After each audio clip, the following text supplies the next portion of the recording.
Bismillahirrahmanirrahim.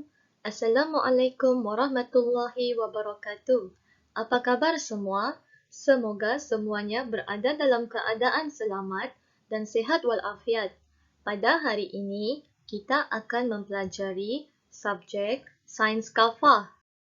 Tajuk 11 iaitu Untung batu tenggelam, untung sabut timbul.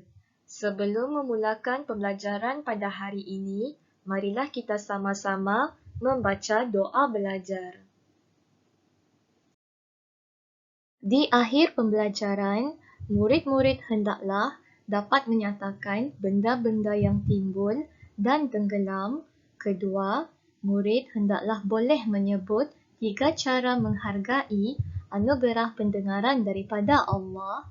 Dan yang ketiga, murid hendaklah boleh menyatakan semua benda yang timbul dan tenggelam adalah kehendak Allah Subhanahu Wa Taala. InsyaAllah, kita akan memulakan pembelajaran pada hari ini dengan membaca Surah Al-Isra ayat ke-66. Bismillahirrahmanirrahim. ربكم الذي يزجي لكم الفلك في البحر لتبتغوا من فضله إنه كان بكم رحيما. Maksudnya, Tuhan kamulah yang menjalankan untuk kamu kapal-kapal di laut supaya kamu dapat mencari rezeki dari limpah kurnianya. Sesungguhnya, Ia adalah Maha Mengasihani kepada kamu. Baiklah murid-murid, maksud daripada ayat ini, bolehlah kita simpulkan bahawa Allah Subhanahu Wa Taala lah yang telah memudahkan kapal-kapal berlayar di lautan agar manusia boleh mencari rezeki di atas lautan yang luas melalui usaha dagang atau lainnya. Sesungguhnya Allah itu Maha Penyayang lagi Maha Mengasihani terhadap hamba-hambanya. Benda-benda yang timbul dan tenggelam. Tahukah murid-murid, tidak semua benda boleh terapung pada permukaan air.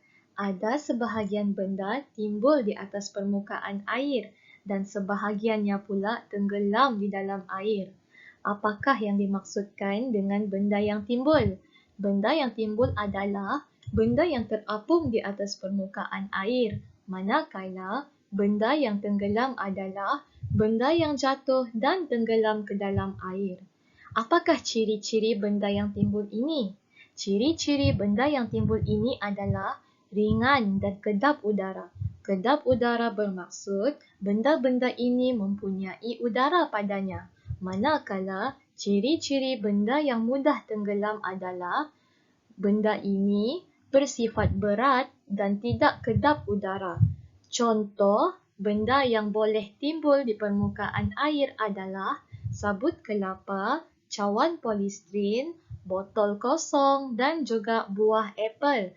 Manakala contoh benda yang tenggelam di dalam air adalah kayu yang tidak kedap udara, batu, besi dan juga pemadam. Sekarang, mari kita belajar 3 cara menghargai anugerah pendengaran yang dikurniakan oleh Allah Subhanahu Wa Taala. Yang pertama, hendaklah kita menggunakan deria pendengaran yang Allah kurniakan ke arah kebaikan seperti mendengar zikir, bacaan Al-Quran dan juga azan. Yang kedua, hendaklah kita tidak menzalimi deria pendengaran dengan mendengar perkara maksiat dan mendengar muzik yang kuat sehingga merosakkan gegendang telinga kita. Yang ketiga, hendaklah kita bersyukur kepada Allah kerana dikurniakan deria pendengaran dengan mendengar segala nasihat yang baik dari ibu bapa dan guru-guru. Seterusnya, mari kenali nama Allah. Al-Asma Al-Husna. Yang pertama, Al-Mu'izz, yang bermaksud yang maha memuliakan. Yang kedua adalah Al-Muzil, yang bermaksud yang maha menghinakan. Allah jadikan dunia ini sebagai tempat ujian. Bagi orang yang kufur dengan nikmatnya, Allah berhak menghinanya di akhirat kelak. Dan beruntunglah bagi orang yang tahu untuk bersyukur kepada Allah Subhanahu wa Ta'ala.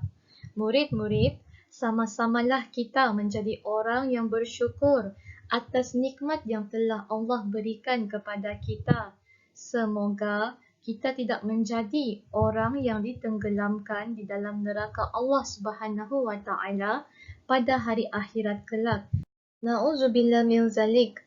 Alhamdulillah, sebelum mengakhiri pembelajaran pada hari ini, murid-murid hendaklah menyiapkan tugasan aktiviti 1 hingga 3, muka surat 47 hingga 49, buku Kafah Sains tahun 1. Alhamdulillah, kita telah pun selesai belajar tajuk 11 Kafah Sains tahun 1.